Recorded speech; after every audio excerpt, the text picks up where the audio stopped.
So what we have here is we have your situation, the foundation and what has led to the situation, what is blocking you, what is unknown to you, and then what the angels are recommending that you do in the month of September. Now, good news, Pisces, you don't have any major arcana, so that means you have a little bit of control. You know, major arcana, those are huge, they're pivotal, they're big things, they're big rocks, they're life lessons, they're also destined, they're fated, they're controlled by the divine. We don't have a lot of control with those, but you don't have those. You have minor arcana, or pip if you want to call them that, which means you have control. You have more control in this situation, and that's good. You're at the steering wheel, you're at the helm, so you take control and run with it. Now, you have two summer cards, traditional tarot. Those would be cups, emotions. You have a spring, that would be wands, fire. And then you have an autumn card, which would be coins, earth. Now for your situation right out the gate, you have 5 of summer. And at the bottom it says, trust that there is a reason for everything that happens. Remove yourself from the negative emotions of others, focusing on that which frightens or worries you. And you know, we should always be in like a state of calmness and a state of peace. But when we're really worried and afraid and upset and distraught, we won't be calm. We won't be peaceful. And what we will do is we will just focus in on those things that are upsetting us and making us unhappy. And that's where you're at, because a number of you are going through some heartbreak right now. You've had like a breakup, a loss, an emotional loss. And you're really focused on the things that you don't have. You're focused on how things are not going well. Things are not going in your favor. Things are, you feel like things are just falling apart in shambles. So you're not feeling optimistic. You're not looking at the potential opportunities and things that you have. See how she's in a fight or flight kind of stance? She's like really torn, not really knowing what to do. I don't know if I should bolt out of here. I don't know if I should stay in here. I don't know what the heck is going on. I've got too much anxiety, too much worry, too much fear. It's just spiraling out of control and I'm just stuck. Now in the traditional tarot or gilded, this is, you know, it's crying over spilt milk. So you'll have that figure and he has, you know, the cups that are spilt over in front of him, and he just keeps staring at those because that's the loss. That's all he can focus on. While meanwhile, he's got a couple cups behind him that are upright. At any point, he can turn away from the things that he's lost because he doesn't even realize the new things that he has behind him. And that's where a number of you are at. You have lost someone. A situation has not gone in your favor, and you're totally focused on that. See how she's even like kind of facing the past. Her arm's kind of swinging to the future, but she's not swung around the future yet. She's not swung around to the opportunities that she has. And what has led to this, you have the 7 of summer. And at the bottom, it says, no more procrastinating. Your power comes from making a decision. Confusion that arises from overanalyzing the options. And this really is about too many options. Evaluating a large number of options. This is, you know, it also speaks about there being pros and cons to everything. Like, no matter what it is in life, it can be work, it can be career, it can be jobs, it can be a relationship, it can be, hey, do I have kids? Do I go on this vacation? Do I get this certificate? Everything has a pro and a con. So sit down and do your T-chart. Is it balanced? Are there more pluses than negatives? But this situation, it was off balance. There were more cons than negatives. And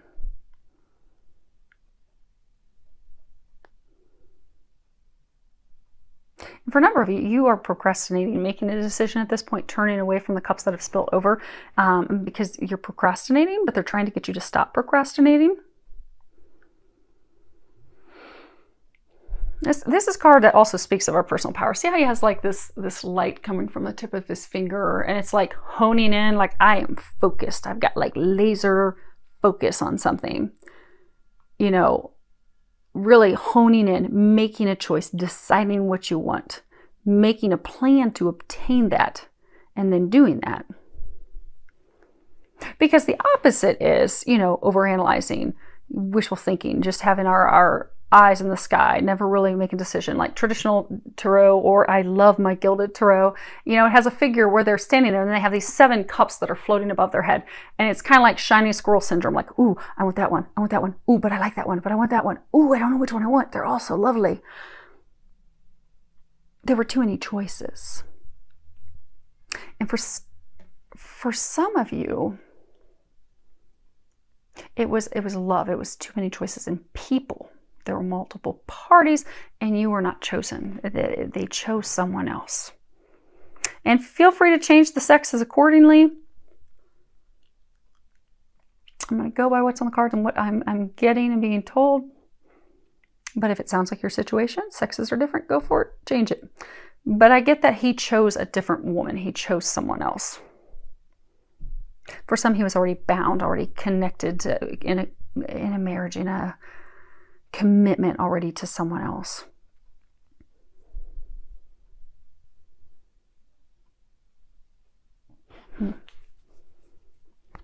But that is what has led to your heartbreak, because there were too many choices, because you were not chosen. And for some of you, it could be that, you had some choices and, maybe you were trying to decide. I get for most of you, though, this is love. So I'm going to throw this out there. Maybe someone can pick up a little something that's not love related, but for majority of you, this is love related. But maybe you were trying to decide on jobs. Maybe there were a number of jobs and you just kept procrastinating. You weren't having the laser-like focus because you were like, I'm not sure, that one looks good, that one looks good. And, I don't really know. Since you spent so much time over analyzing and overthinking and not making a decision, you no longer have the opportunity that you really wanted. It's gone. You've lost out on that, which is why you're still in this state of emotional upset. Same thing. Those cups in front of you have tipped over. Those are no longer opportunities for you. But you have 2 other opportunities right behind you. But it does take turning around to realize, oh, not all is lost. I haven't lost everything. It's okay. I'm still good. But what is blocking you is you have 3 of spring, and at the bottom it says, plan your next steps with an eye to the long term. Have patience. There are more good things to come. Satisfaction from a job well done.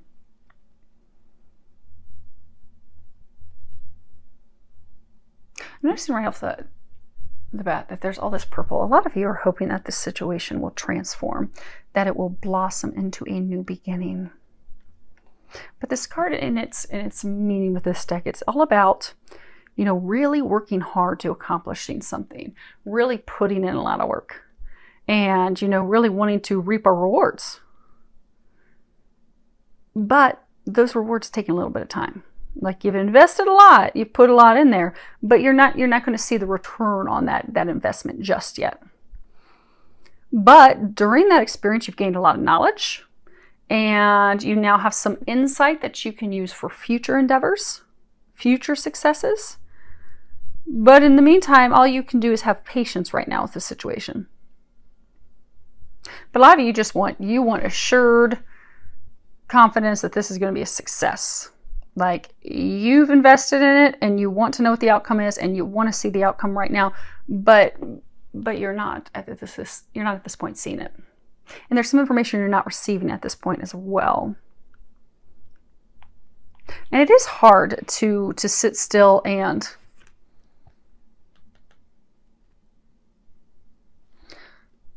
it's hard to sit still and wonder what is the outcome going to be, because when you have invested a lot in something, and I get for some of you that this was love, it's like he up and went in a different direction and you still don't even have like the clarity and information on it, but you're hoping, like, these are beautiful cherry blossoms, you're hoping that this is going to transform, it's going to blossom, you've got like this little butterfly, you're hoping, and for some of you, you're hoping that it will lead to a new home, to a commitment. You see, you've got this home in the background. For some of you, you're hoping, like, I've invested so much with him, I want to marry him, I want to have this foundation with him. I know he's not there right now. I know I'm alone right now. And I feel like I'm left holding the bag. See, she's got both of her hands holding these cherry blossoms up. I feel like I'm holding things up, and I'm also trying to entice him back. But I don't have any clarity. See how cloudy it is above that castle? You just feel like I have no clarity. I don't know what's going on. I don't know why he left. I don't know why I'm alone. It was going so well. But here I am, alone, without the rewards.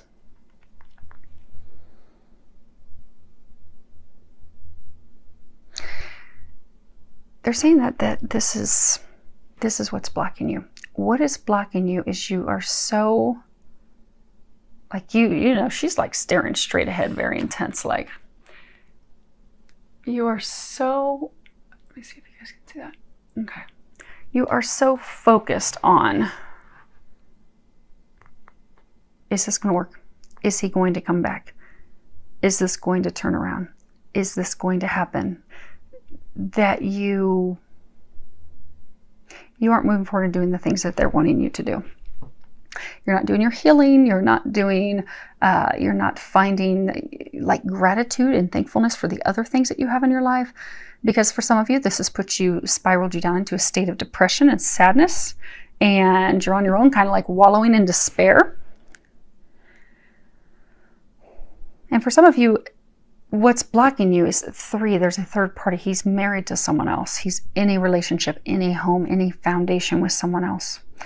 Some of you don't know. Okay, most of you don't know that. You are not aware of that. But that's what's blocking you. You're hoping that it's going to turn around. You're hoping that he's going to come back. You're hoping that things will blossom. You will get this happy ending that you have worked so hard for and that you desire. But at this point, you don't know the outcome and you don't have the clarity. And all that you can do at this point is just take the things that you have learned from this experience to better yourself, to heal yourself, and to prepare for the future. Be it with someone else for most of you.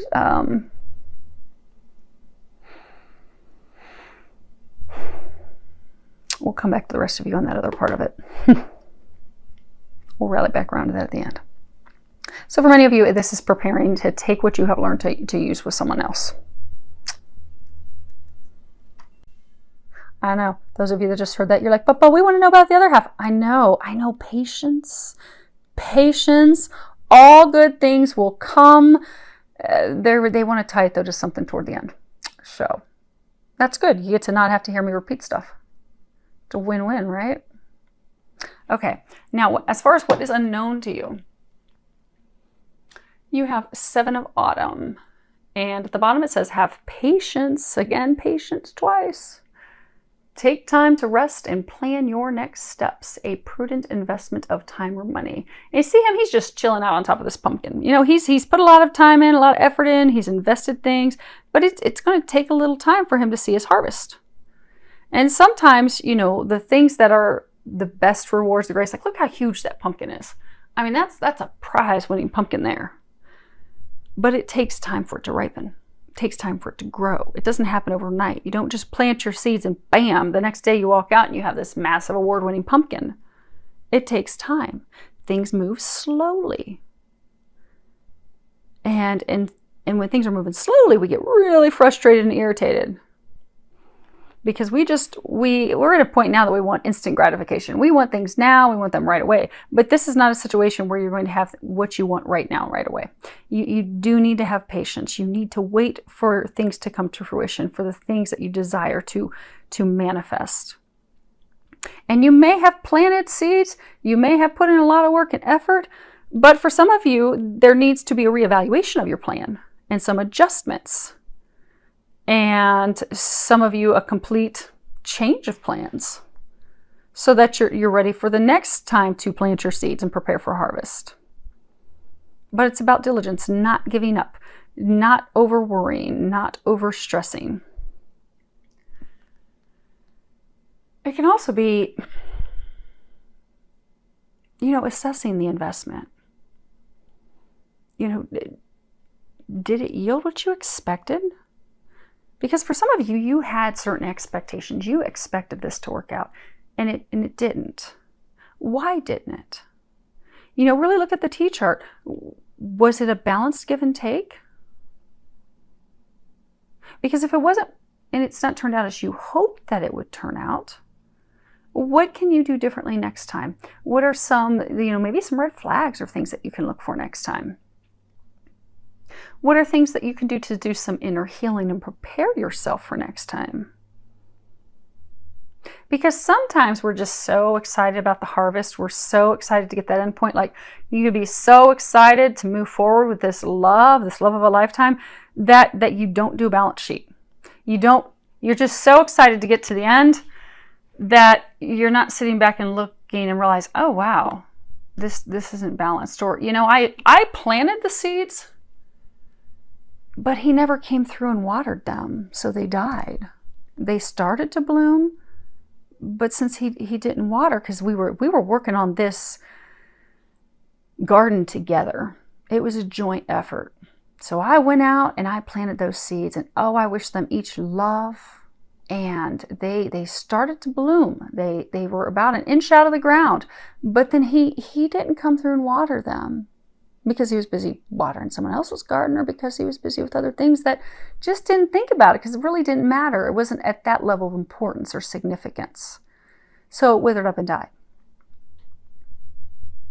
But you didn't notice that he wasn't watering them because you were so excited. All you could do is picture this abundant harvest that you were going to have. You're like, oh my gosh, this is going to be great. I'm going to have an award-winning pumpkin. Oh my gosh, it's going to be amazing.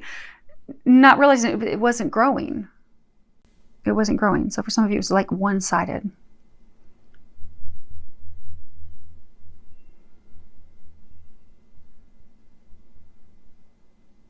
And this is what you're unaware of.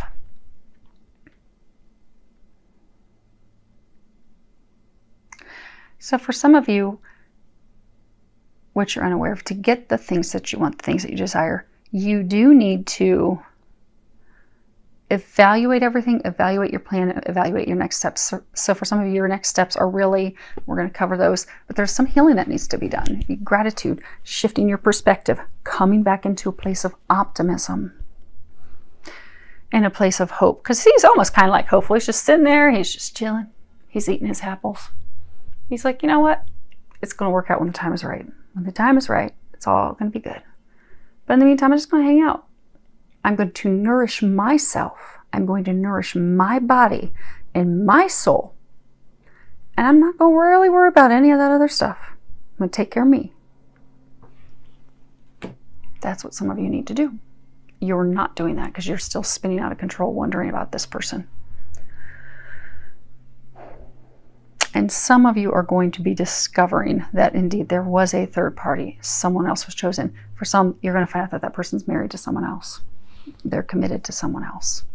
You did not know that. Now, you had a feeling. Those of you in that situation, you had a feeling that something was going on, because in Pisces, you're a water sign. Water signs, I'm a Scorpio. We are very intuitive. Very, very intuitive. We are like we are walking lie detectors. It is really hard for people to pull something over on a water sign because we just know intuitively. So for those of you in this situation, you've known, but you haven't wanted to see it because, again, you were very focused on the harvest, very focused on the outcome. And as humans, that is something. Like, if we just meet someone that makes our heart pitter-patter, and we just, oh my gosh, we're like blown away. Like, they are what I've always wanted. They're the perfect complement of me. They're it. They're the one. It does make us throw all common sense and rational thinking and logical thinking out the window. We are all in our feminine, lovey-dovey, emotional side. But we have to come back into balance and look at things logically in everything in life. Now, as far as what it is that they are recommending that you do, you guys actually received a second card. We've also only got 3. You have blessings. And it says at the bottom, today I count my blessings, small and large, and I notice the new gifts that come to me from God. And this is really about coming back into a state of gratitude, being thankful for the things that we have. Because again, some of you are so focused on what you've lost, what you don't have, that you're not realizing all the good things that you have, the blessings that you do have. You're feeling sorry for yourself. You're in a pity, poor me state. And Some of you are feeling like your prayers are being ignored. You're like, I don't think anyone upstairs is paying attention anymore. I think they're tuning me out. And it makes me want to kind of rip my hair out because I've just had it. I've had it. I pray, I hope, I visualize. I'm doing all these things. I'm trying to bring this together and this is just not happening. And they're ignoring me. Y'all are ignoring me and I've had it, but they're not ignoring you. They are working on answering your prayers. You're just going to have them be answered a little bit differently than you're expecting them to be answered. Because many of you in this situation, you've got some serious expectations of how you want things to go down. But be flexible. Give them room to answer your prayers because they will answer them in a miraculous divine way. And you will find out that it's going to be better than what you anticipated and expected. But you need to give them some leeway to do that. You can't, like, you know, if you're doing a manifestation list, you can't be like, okay, I want a man who's 6'3", and he has to have blue eyes, and he has to work for this company, and he has to make this much money, and he has to drive this type of car, and he has to have no kids, and he has to be from a family that's very large. And because if you put all these expectations and you have all this criteria, well, maybe the love of a lifetime, maybe a soulmate type of love, maybe a divine love that they have for you doesn't fit in that box. Maybe the person that you're destined for doesn't meet that criteria. So what happens is the angels and God and Jesus are like, well, my hands are tied because, dang, she's put together one heck of a long list. I mean, you drag that bad boy out, it's like a scroll that rolls a couple blocks down the road. So she's limited us so much that we just can't find her anybody because we know it's going to make her happy. All those parameters, they're not going to work. So we're going to have to hold off on this love of a lifetime because she's not, her expectations are too high, too tight, too stringent, too rigid. She's not helping us help her. And that's where some of you are at this point. Be open, allow God, allow the angels to answer your prayers in the ways that they are going to answer it. Because they are. They've heard you. You still have blessings to be thankful for. And also to shift your perspective from, you know, what's gone wrong, what you've lost, what you're missing out on, what you do not have, to being thankful for what you do have. Because when we are in a state of loss, I don't have love. I don't have a relationship. I don't have the best job. I don't have the job that I want. I don't have this family that I want. I don't have the car that I want. Well, what happens is we start to notice in our life, we just getting a whole bunch of stuff that we don't want. Because that's what they're telling me. That's what we are telling the universe that we want. I don't have, I don't have, I don't have. So we keep getting more I don't have, I don't have. If we can shift that perspective to, I am so thankful that I have a roof over my head. I'm so thankful that I have a car that runs. I am so thankful that I have a job. I am thankful that I have a family that loves me. I am thankful that I have friends that love me and would do anything for me. If you can shift and start focusing on the things that you do have instead of what you do not have, you will notice more of the things that you've been praying for and asking for will start to manifest. They'll start to come in because you're coming from a place of, I have abundance. I have everything I need. I have everything I want versus I lack everything. I don't have anything. In September, focus on shifting that perspective because that's going to shift this and that's going to shift everything else. Because a lot of you, because you are so focused on this situation and you're focused on lack and what you don't have and worry and all that, it is affecting other areas of your life. So some of you are starting to have some issues with money, and some of you are even starting to have some like conflict and issues with friends. Switching your perspective is going to fix it all. Just try it. Just because they're saying some of you don't want to do that. So try it. Do it for 2 weeks. Get a gratitude journal. I think you're like the third sign that has to start doing a gratitude journal. So go get a notebook. Go to the store, get a tiny little notebook. Maybe it's something you can carry in your car, in your purse. If you're a guy, it probably won't fit in your back pocket. Throw it in your car. Or even use it at the end of the night. So you have a couple ways you can do a gratitude journal. You can write down the things that you are grateful for all day long. As something pops up, write it down. That way you'll get a thorough list. Or you can do the list at the end of the evening. Like if you have some routine, maybe you brush your teeth and you wash your feet and you jump in bed, you do your evening prayers. Well then, after your prayers, write down the things that you're grateful for. But do that every day. Every day for 2 weeks. Commit to me that you will do it for 2 weeks. And then I want to hear back from you in 2 weeks in this reading how your life has started to shift. But for 2 weeks, every single day, write down what you are grateful for, what you are thankful for. It may be small in the beginning. It may be, I'm thankful that, it didn't rain on us today. I'm thankful that the sun was out today.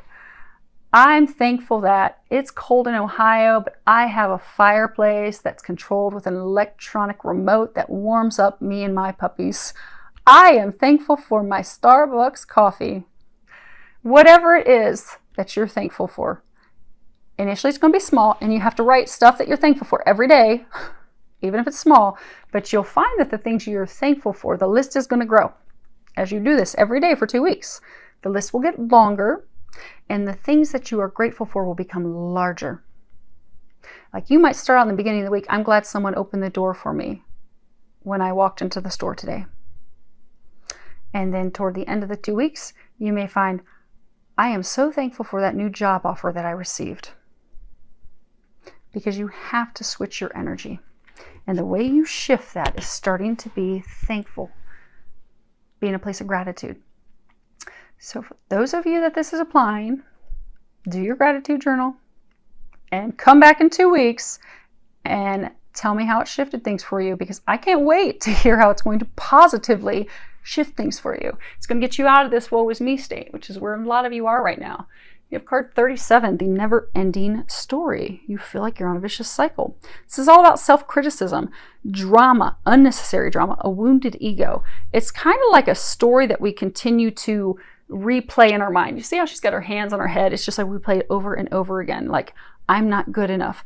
I always lose out on love. No one wants me. I can't ever make anything work. Everything just falls apart. That old story, that old tale that we spin, but it's not a true tale. But it's something, because when we are in a state of loss that we're just like, oh, not again, not again. But that's not true. The world's not ending. The sky's not falling. Everything is not ended in your life. You're okay. You're going to be fine. But to shift this, to get yourself out of this vicious cycle that you are in, you have to heal your heart. Because this has been triggered by love, heartbreak. So now you're spiraling down this, path. That's really all about not loving yourself, not thinking that you're worthy of love. And you are worthy of love, and you're amazing. But right now, your self-esteem's pretty low. And you've kind of closed yourself off. Not only have you closed yourself off from this person, but you have closed yourself off from family, friends. A lot of you have become like a hermit. You're just gone inward, hanging out at home all the time, just really turning this into almost like a nightmare for yourself. But it's a nightmare for yourself because you're tearing yourself down. You're making yourself think that you are not good enough. Again, like it's some old never-ending story. So take this time in September to focus on, why is it you feel that you're not worthy of love? What is it that you're telling yourself about love? Because, sometimes, maybe we grew up in a broken household. Maybe, our parents divorced because of cheating, infidelity. And maybe this person, because for some of you, they did leave you for someone else. So maybe you're spinning this old tale in your story of like, men can't be counted on. Men can't be trusted. I'm never going to find a man, and I'm always going to be alone because, men aren't faithful and men are cheaters and liars, and that's what they always do. Well, if that's the story you're spinning and you're telling yourself, that's the story you will weave. That's what you will live. That's what you will experience. So dig deep this month. What are the stories that you're telling yourself about love? For some of you, it could be you're spinning stories to yourself of, maybe your parents were very critical of you. And they made you feel like you just weren't good enough. No matter how hard you tried, no matter how much you invested, it just wasn't good enough. You just never added up. So now you tie that to all other areas in life. I'm not good enough I can't get love. I can't get a job. No one's ever going to want me. No one's ever going to want to be with me because I'm not up to par. I'm not worthy of that. You are worthy of that, but you need to remember that. You need to know that. And it all begins with digging deep, really looking, what is the core story that you are telling yourself about love and connection and abandonment and loneliness and rejection and sorrow? What is keeping you in this state? Because once you see the story that you are telling yourself, then you can recreate and you can change that story. Because then you can begin new. And you can tell yourself better narratives of men can be counted on. Men can be faithful. Men can be loyal. There is such a thing as divine love. I can count on a man. I can rely on him to come and water my garden, water my seeds. I am worthy of love. I am amazing. I am worthy of giving love. I am worthy of receiving love. I am unconditional love. I am able to receive unconditional love. I am able to give unconditional love. Because for some of you, you're going to start digging down deep and you're going to realize that you have walls built up. You won't allow any love in. But that again comes with tearing that wall down and changing your narrative. What's that never-ending story you keep telling yourself? Change it. You don't have to have the same story.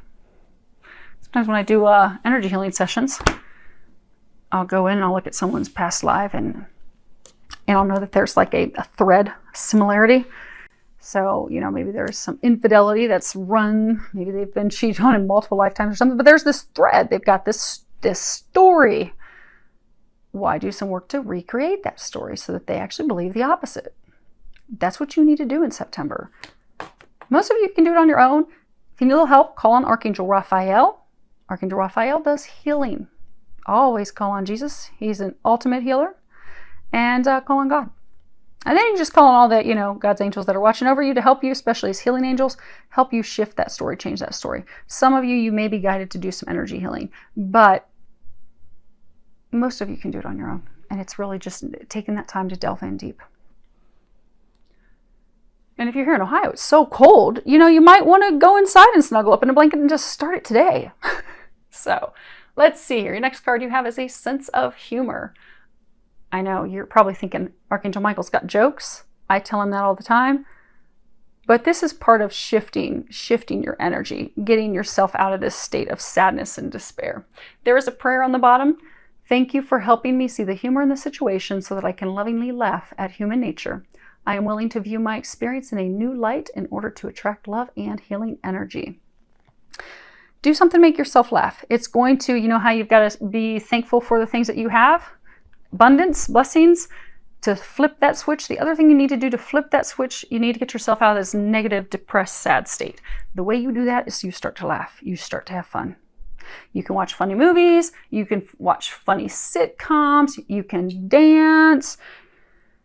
But do something that makes you laugh. Now, if you don't have time to dedicate to a whole 2-hour movie or a half-hour sitcom, or, most sitcoms now are really heavy. I don't know how they would make you laugh anyhow. But if you don't have time to do that, it doesn't take a lot. Turn on something on a Sirius radio or on a radio station where they're cracking jokes, or some comedy station. Or you can even do something simple. Like sometimes what I will do if I'm really stressed, I might dance with dogs or do silly things around the house. But I'll be sitting in my car and I'll look over and there'll be like other young kids. And so I'll start making faces. They start making faces back at me. Suddenly I'm cracking up because the kids can come up with some silly faces. And I'm laughing and they're laughing. And then suddenly they get their parents in it. I actually have this red clown nose. Every once in a while, I pull my clown nose out and I just go for a drive. And I do it to adults too. And I like to do it when there's 2 people in the car. So I'll look at the car next to me and the passenger will look at me, and then I'll look away real quick and I'll put my clown nose on, and then I look back toward that passenger, and then they start cracking up. Then they start smacking the person in the car like, hey, look at this chick. Look at her. She's a clown. And I turn away real quick and I take my nose off and I look over and the person's looking like, what? And then they start getting into each other, and then eventually I put it back on and we're all laughing because it's hilarious. I think it's funny. It makes me chuckle. So if I'm really stressed, worried, dealing with a lot, I do that. I laugh. I feel better. You need to start laughing. Don't take life and yourself so seriously. Next card we have is self-respect. Oh, the other thing that they're saying is remove yourself from it. Okay, which we'll cover more with this. But remove yourself from it. Start to, okay. When doing energy healing, it's interesting because I will see some very, very traumatic things. Sometimes I know that it's traumatic because there have been, come on, Allie. There have been a couple of times that I haven't even seen the scenes yet, but the electricity in my house and sometimes houses around me will go down for like a few seconds. And then I'll hear Archangel Michael or Jesus come in and tell me you're about to see something you're not going to like. And those are scenes that are very, very traumatic and brutal, and they're very vivid. I can see very traumatic rape, murder scenes, and I'm an empath, so I pick up on people's feelings and emotions. But it's amazing when I do the healing work, because even though sometimes it bothers, obviously, my soul when I'm being warned I'm not going to like what I'm about to see, and electricity goes down in my house for a few seconds. It's because at a soul level, it breaks my soul and my heart to see that people can be that cruel. Humans can be that cruel. But I don't connect with it emotionally. Like I can see scenes, and for the most part, the other scenes, even though they're also still very traumatic, rape and all these things happening, and physical abuse, and I see these things, I see them extremely vividly and clear. They don't pull me in emotionally. It's like watching a movie. It's like watching it from a distance. I'm emotionally separated from it. So for some of you, emotionally separate yourself from this situation and really look at it kind of like you're looking at like a movie. Really look at it, because then you can also, you might be able to find some humor in it. But even if very serious of heartbreak, that gives you a balanced, clear perspective. Kind of like, so excited to jump into it, you haven't done your evaluation of the give and take. But you can look at it clearly and be like, oh, why? I see now things that I can change in the future. Oh, I see what, next time I need to make sure he's watering the garden. Next time, you know what? I shouldn't just jump into and push a plan to start a garden with him, because he really wasn't into it. He just kind of looked at me like, I don't want to plant tomatoes. You really? But he didn't say anything, so I thought he was excited. But next time I'm going to be more into evaluating and see, like, is his heart in it? Does he want to plant a garden with me? Does he want to have ripe tomatoes? But you can look at it objectively because you've removed yourself emotionally from it. Do that. That'll help you. Last thing we have is self-respect. The prayer on the bottom is, Dear God and angels, thank you for helping me see myself as you see me through the eyes of love. Thank you for honoring and respecting me. Please guide me to do the same for myself, and grant me the courage to speak up on my own behalf. I ask for your protection in all of my relationships so that I am surrounded by loving and kind people. You're being advised to start respecting yourself, to know your worth, to know your value.